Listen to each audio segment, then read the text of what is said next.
Hello दोस्तों, कैसे हो भाई। आज हम स्टार्ट करने जा रहे हैं हमारी केमिस्ट्री का first chapter, chemical reactions and equations. बड़ा मज़ेदार चैप्टर है, इंटरेस्टिंग चैप्टर है, बहुत इजी और स्कोरिंग चैप्टर है।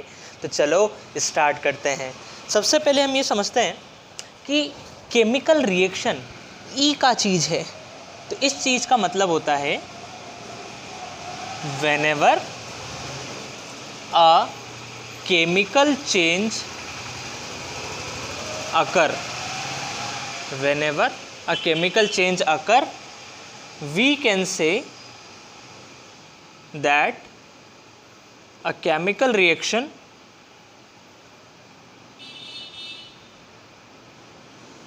has taken place. Whenever a chemical change occur, we can say a chemical reaction has taken place. जब भी कोई केमिकल चेंज होगा तो हम बोल सकते हैं कि कुछ ना कुछ केमिकल रिएक्शन हुई है। अब सर ये केमिकल चेंज का क्या मतलब है? केमिकल चेंज से मतलब समझो, फिर पूरी बात समझ में आएगी क्या होता है केमिकल रिएक्शन। ठीक है, जब भी कोई केमिकल चेंज होगा तो हम बोल देंगे भाई केमिकल रिएक्शन हो गई। केमिकल रिएक्शन क्या होता है? जब भी कोई केमिकल चेंज हुआ तो केमिकल रिएक्शन हो गई। तो सर केमिकल चेंज क्या है, क्या मतलब है केमिकल चेंज का? तो वो देखो, केमिकल चेंज मीन्स या तो चेंज इन कलर, कि भाई सॉल्यूशन का कलर चेंज हो जाए। जैसे पानी के अंदर रूह अफ़ज़ा डाल दिया, चेंज हो गया कलर, तो that is a chemical reaction. अगर कलर चेंज हो जाता है तो फिर हम बोल देंगे केमिकल रिएक्शन हो गई। बात समझ में आई? पानी के अंदर रूह अफ़ज़ा। सेकंड चीज़ क्या है? Change in temperature. Change in temperature का मतलब क्या है भाई? चेंज इन टेम्परेचर मतलब टेम्परेचर कम या ज़्यादा हो गया। फॉर एग्ज़ाम्पल, पानी को गर्म कर रहे हैं, पानी को गर्म कर रहे हैं तो हम उसे हीट दे रहे हैं, तो उसका टेम्परेचर बढ़ेगा कि नहीं बढ़ेगा? पानी को गर्म कर रहे हैं तो गर्म होगा कि नहीं होगा? बिल्कुल होगा। तो वो भी एक केमिकल चेंज है। जब भी किसी भी चीज़ का टेम्परेचर चेंज हो रहा है, दैट इज़ केमिकल रिएक्शन। ठीक है, केमिकल चेंज के अंदर क्या क्या चीज़ें आती है? चेंज इन कलर आता है, चेंज इन टेम्परेचर आता है, और चेंज इन स्टेट। स्टेट मतलब, स्टेट का मतलब है कि अगर सॉलिड था तो सॉलिड से लिक्विड हो गया, या लिक्विड से गैस हो गया, या उल्टा गैस से लिक्विड हो गया, या लिक्विड से सॉलिड हो गया। स्टेट का मतलब होता है उसकी फिजिकल स्टेट। सॉलिड से liquid, solid is a physical state, liquid is a physical state. तो अगर सॉलिड से लिक्विड हो गया, जैसे आइस का मेल्ट होना, बर्फ़ का पिघलना, that is also a chemical reaction. क्यों? क्योंकि देखो केमिकल चेंज हो रहा है, पहले वो सॉलिड था अब लिक्विड हो गया। चेंज इन स्टेट, स्टेट में चेंज हो गया तो केमिकल चेंज हो गया, केमिकल चेंज हो गया तो केमिकल रिएक्शन हो गई। समझ में आई बात? ठीक है, तो इसे नोट करो।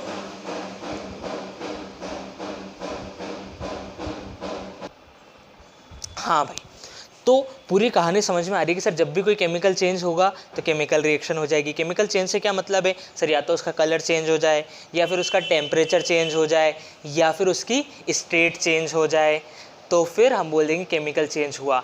एक और चीज़ होती है केमिकल चेंज के अंदर, और वो होती है इवोल्यूशन ऑफ गैस। गैस का इवॉल्व हो जाना। ठीक है, मतलब एक एग्जांपल देता हूँ मैं तुम्हें कि जब अपन लकड़ी को जलाते हैं, जब कार्बन को हम जलाते हैं, कोयले को जब हम जलाते हैं तो CO2 गैस निकलती है। जब हम कोयले को जलाते हैं तो CO2 गैस निकल रही है, यानी कि जब हमने कोयले को जलाया तो CO2 गैस निकली। ऐसे ही लोग बोलते हैं कि यार प्लास्टिक को नहीं जलाना चाहिए क्योंकि बहुत सारी हार्मफुल गैसेस निकलती है। तो प्लास्टिक को जलाने से हार्मफुल गैसेस इवॉल्व हो रही है। इवॉल्व होना मतलब बाहर निकलना।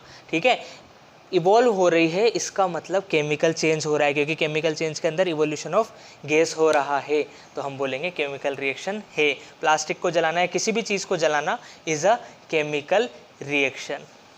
तो सर आप ये कहना चाह रहे हो कि जब भी केमिकल चेंज होगा तो हम बोल देंगे केमिकल रिएक्शन हुई है भाई? हाँ, यही बोलना चाह रहा हूँ। और केमिकल चेंज से आपका मतलब है या तो कलर चेंज हो जाए, या टेम्परेचर चेंज हो जाए जिस भी मटेरियल में हम कर रहे हैं, या फिर उसकी स्टेट चेंज हो जाए, सॉलिड से लिक्विड या लिक्विड से सॉलिड, सॉलिड से गैस या गैस से सॉलिड, लिक्विड से गैस या गैस से लिक्विड हो जाए, या फिर इवोल्यूशन ऑफ गैस, गैस बाहर निकलने लगे।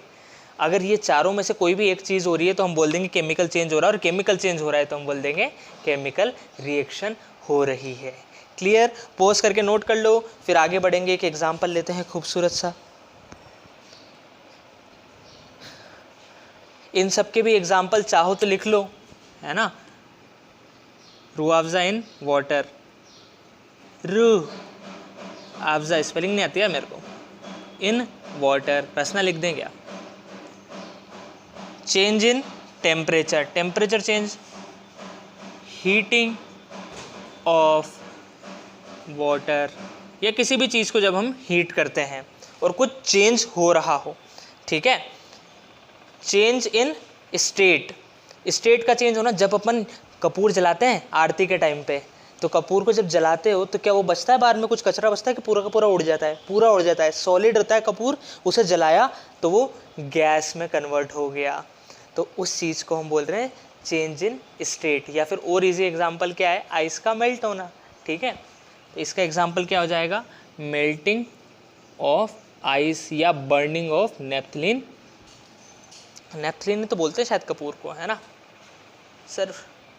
Evolution of gas, burning of would, जब लकड़ी को जलाते हैं तो गैस इवॉल्व होती है। ये सारे काय के एग्जाम्पल हैं, ये है केमिकल रिएक्शन के एग्जाम्पल। देखो मैं तुम्हें रियल लाइफ एग्जाम्पल दे रहा हूँ।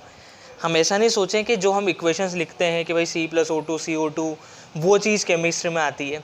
ज़िंदगी भर हम हमारी डेली लाइफ में बहुत सारी केमिकल रिएक्शन करते रहते हैं। दूध को उबालना इज़ ए केमिकल रिएक्शन, शरबत बनाना इज़ ए केमिकल रिएक्शन। समझ में आई बात? ठीक है, तो नोट कर लो। फिर एग्जाम्पल लेते हैं अब एक केमिस्ट्री वाला भी, जो हम डेली लाइफ में नहीं करते हैं, केवल किताबों में या हमारी लैब्स में करते हैं। और वो क्या है? वो है for example burning of magnesium ribbon. Magnesium का एक रिबन होता है, रिबन पतली सी स्ट्रिप होती है, उसे जब बर्न करते हैं ना, उसे जब जला दिया, माचिस लगा के जला दिया, ये मैग्नीशियम का रिबन, इसे ऐसे माचिस जला के ये जला दिया, जब ये जलता है ना, इतनी तेज़ वाइट रोशनी निकलती है, एकदम ट्यूबलाइट जैसी बहुत तेज़ वाइट लाइट निकलती है, और बहुत वाइट लाइट के साथ ये बर्न करता है। और जब बर्न ये हो जाता है तो लास्ट में जो पाउडर बचा, जो इसकी राख बची, वो वाइट कलर का पाउडर बच जाता है। तो वो क्या हुई? Chemical reaction. हम उसे बर्न कर रहे हैं, हीट दे रहे हैं, तो दैट इज़ केमिकल रिएक्शन। तो इस बात को लिखेंगे हम, when we burn a magnesium ribbon,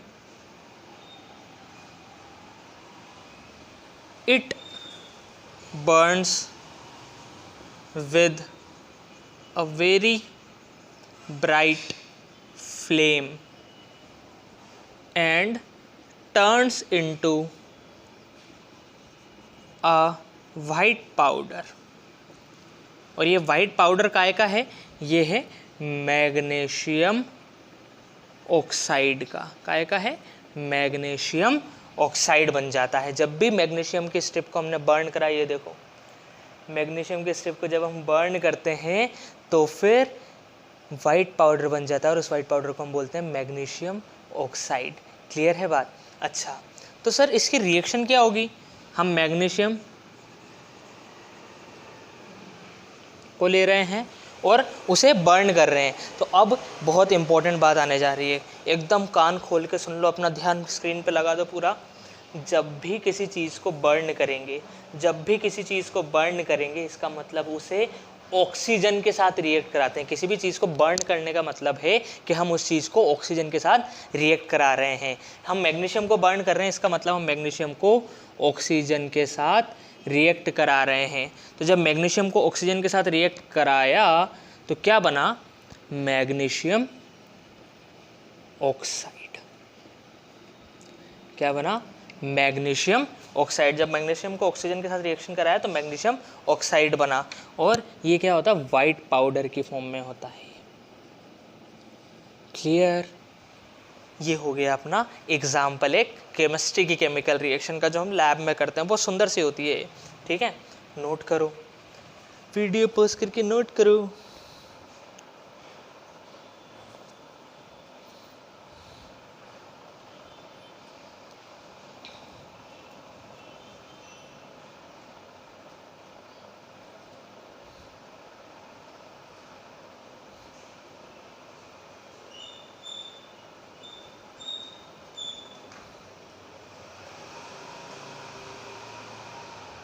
चलो आगे बढ़े। अब हुआ क्या देखो कि या तो मैं उस रिएक्शन को ऐसे भाषा में बताऊं कि जब हम इसको बर्न करेंगे तो फिर एक ब्राइट फ्लेम के साथ एक वाइट पाउडर में टर्न हो जाएगा और वो है मैग्नीशियम ऑक्साइड, या फिर मैं ऐसे लिख दूं कि भैया मैग्नीशियम को ऑक्सीजन के साथ रिएक्ट कराया तो क्या बना? Magnesium oxide. इतनी लंबी कहानी लिखने की बजाय सीधे काम हुआ कि नहीं हुआ? इस चीज़ को बोलते हैं केमिकल इक्वेशन। जैसे मैथ्स की इक्वेशन होती है ना, x + y = 2, केमिकल इक्वेशन। ये है केमिकल इक्वेशन। इसका मतलब इधर उनको लिख दो जो आपस में रिएक्ट कर रहे हैं, और उधर जो बना उसे लिख दो। कितनी सिंपल। इसे हम बोलते हैं केमिकल इक्वेशन, ठीक है? चलो आगे बढ़ा जाए, केमिकल इक्वेशन के बारे में कुछ छोटी मोटी बातें करी जाए।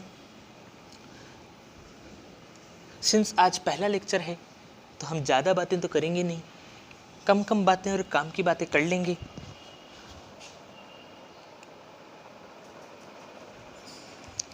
तो टॉपिक डालेंगे केमिकल इक्वेशन। केमिकल इक्वेशन, भाई केमिकल रिएक्शन और केमिकल इक्वेशन में क्या अंतर है? केमिकल रिएक्शन क्या हो रही है उसे रिप्रेजेंट करने के लिए हम केमिकल इक्वेशन का यूज़ करते हैं, ठीक है? जैसे हमने मैग्नीशियम को जलाया और एक वाइट पाउडर बन गया, वो थी केमिकल रिएक्शन। अब उसे हम एक्सप्रेस करना चाह रहे हैं यहाँ पे कि यार उसे पढ़ते से मुझे समझ में आ जाए क्या हुआ, तो उसके लिए हम यूज़ करते हैं chemical equation. Chemical equation is used to represent chemical reaction. Is that clear? क्या सर अंग्रेज की आत्मा आ जाती है क्या आप में? Chemical equation is used to represent chemical reaction. Example वापस वही कि भाई magnesium plus oxygen gives magnesium oxide, ठीक है? अब एक बहुत इंपॉर्टेंट बात समझने जा रहे हैं। बहुत से लोग पहले पढ़ चुके हैं, लेकिन जो लोग नहीं पढ़े हैं वो भी ध्यान से सुने। क्या कि जो सब्सटेंस आपस में रिएक्ट करते हैं, जो सब्सटेंस आपस में रिएक्ट करते हैं, यानी कि जो इस तीर के, इस एरो के लेफ्ट हैंड साइड में होते हैं, वो कहलाते हैं रिएक्टेंट्स, क्योंकि वो आपस में रिएक्ट कर रहे हैं। वो सारी की सारी कहलाएंगे रिएक्टेंट। ये भी रिएक्टेंट है, ये भी रिएक्टेंट है। तो कैसे क्वेश्चन आता है? क्वेश्चन आता है कि भाई इस रिएक्शन में रिएक्टेंट बताओ, तो मैग्नीशियम भी रिएक्टेंट है और ऑक्सीजन भी रिएक्टेंट है, तो इन्हें हम बोलते हैं रिएक्टेंट्स। रिएक्टेंट्स मतलब substances which undergo, sir undergo नीचे जाते हैं, अरे नहीं रे, थोड़ी इंग्लिश सीख के आओ, केमिकल रिएक्शन। या फिर एक और अच्छी भाषा में लिख देते हैं, चलो और इजी लैंग्वेज में लिखते हैं,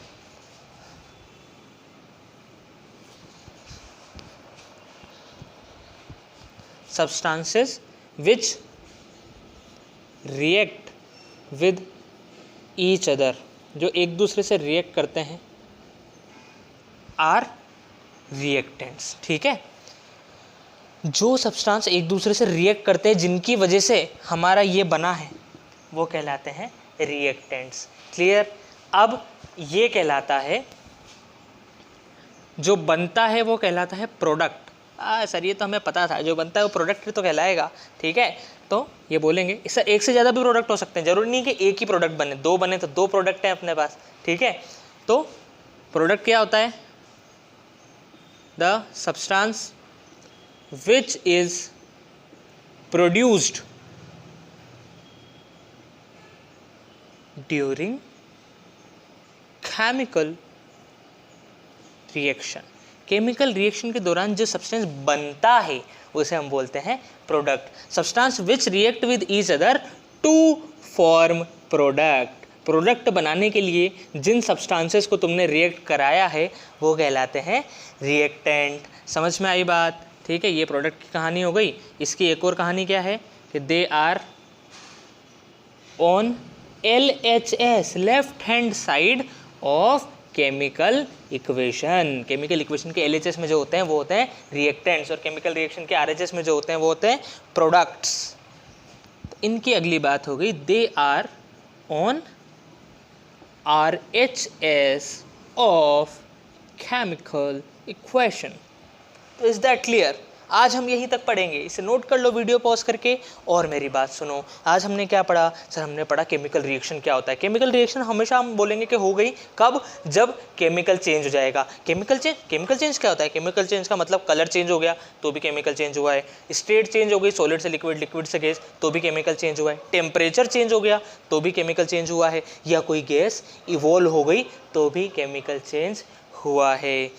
और केमिकल रिएक्शन को रिप्रेजेंट करने के लिए हम यूज़ करते हैं केमिकल इक्वेशन का। अब केमिकल इक्वेशन में जो सब्सटेंस रिएक्ट करने जाते हैं उन्हें हम बोलते हैं रिएक्टेंट्स, और जो सब्सटेंस बनते हैं उन्हें हम बोलते हैं प्रोडक्ट। रिएक्टेंट हमेशा केमिकल इक्वेशन के LHS में होंगे और प्रोडक्ट हमेशा केमिकल इक्वेशन के RHS में होंगे। क्लियर? सिर्फ 2 मिनट की वीडियो के लिए 20 मिनट की वीडियो। हाँ रे, चलो बाय।